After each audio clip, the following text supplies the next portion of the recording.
কেওড়া জল ব্যবহার করছেন, এটা সম্পূর্ণ নিষিদ্ধ।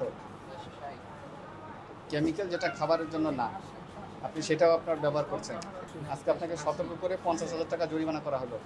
কাস্টমার খাওয়া দাওয়ার পরে আপনারা রসিদ দেন না, ক্যাশ মেমো, এটা কোথায়? ক্যাশ মেমো দেওয়া হয় না। ক্যাশ মেমো দিতে হবে। এটা স্যার এই জায়গাটা উপরেটা করা হয় কি এই জায়গায় মনে করেন এই যে এটা। আর এই বিলগুলো হইলে কাস্টমারকে দেন, আর কাস্টমার যদি ক্যাশ মেমো চায় তাহলে এটা দেওয়া হয়। সবাইকে দিবেন। কার্বন কপি কোথায়? আপনি যে 5 জনকে দিয়েছেন, আমি কিভাবে বুঝবো? আপনার মূল্য তালিকার সাথে চেক করব কিভাবে? কার্বন কপি থাকতে হবে।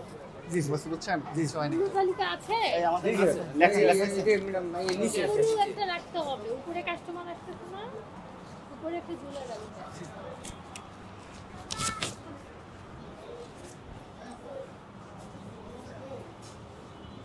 বললো যে ফ্রিজ নাই, এই যে ফ্রিজ আছে।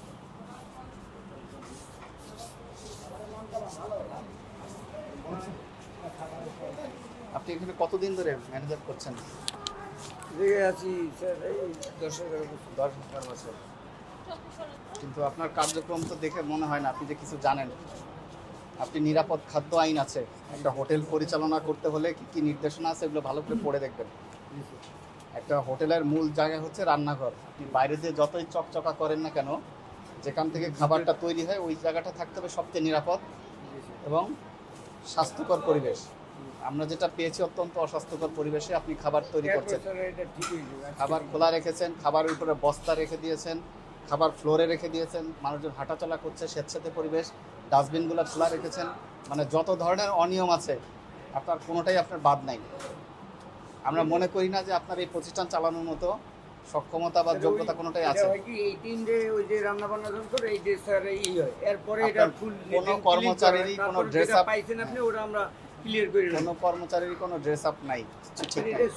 এটা শুধু মেশিয়ে দেন আর ওদেরকে টুপি করার জন্য এই বলা হয়েছে। আপনি এগুলো আপনার দায়িত্ব ঠিক রাখা, এগুলো কারেকশন করতে হবে। আপনি বুঝতে পারছেন জি স্যার আপনার অপরাধ হয়েছে, বুঝতে পারছেন?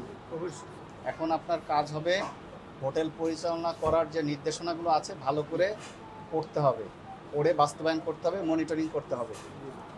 আমরা যেসবগুলো ত্রুটি পেয়েছি এগুলোকে সমাধান করতে হবে আপনাদের, ঠিক আছে? জি স্যার যেহেতু আপনার প্রতিষ্ঠান আজকে তদারকি করে আমরা যে অনিয়মগুলো পেয়েছি, ভোক্তা অধিকার আইন অনুযায়ী 43 ধারায় 1 বছরের কারাদণ্ড সহ 2 লক্ষ টাকা জরিমানা হতে পারে, ঠিক আছে? আজকে আপনাকে সতর্ক করে, আর এটার সমাধান করবেন আপনার তো অনেক পুরাতন ব্যবসায়ী, তো আমরা চাচ্ছিলাম যে এটা বন্ধ করে রাখি, আরেকটা ধারায় হয় ঠিক আছে? খাদ্যদ্রব্য নিষিদ্ধ। হ্যাঁ, নিষিদ্ধ দ্রব্য। আপনি যে কেওড়া জল ব্যবহার করছেন, এটা সম্পূর্ণ নিষিদ্ধ। কেমিক্যাল যেটা খাবারের জন্য না, আপনি সেটাও আপনার ব্যবহার করছেন। আপনি এখন আপনার অপরাধ স্বীকার করছেন, অঙ্গীকার করবেন যেগুলো কারেকশন করবেন। অবশ্যই আজকে আপনাকে সতর্ক করে 50,000 টাকা জরিমানা করা হলো। জরিমানা পরিশোধ করবেন, অনাদায় প্রতিষ্ঠান সিলগালা করা হবে। আরে এই যে একটু কমাই দেন যা বলবেন আমি বাড়াবো এখন, ঠিক আছে? আপনার যে অপরাধ, আমি আসলে জরিমানার পক্ষে না। আচ্ছা স্যার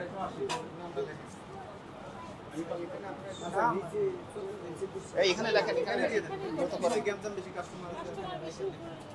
কাস্টমারকে বললে তো বেচা কিনা শেষ হয়ে যাবে। কোন জায়গায় লাগবে? এই দেখাই দেন,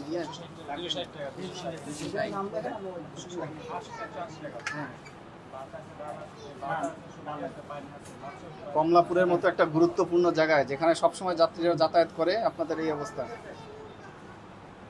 আজকে আপনাদের ওয়ার্নিং দিলাম। পরিমাণ দেখালেও তাদের কোনো যায় আসে না। এইখানেও আপনারা মূল্য তালিকা দিয়ে দিবেন। এই ফ্লোরে, এখানে তো নাই, পেলাম না, সব জায়গায় দিবেন।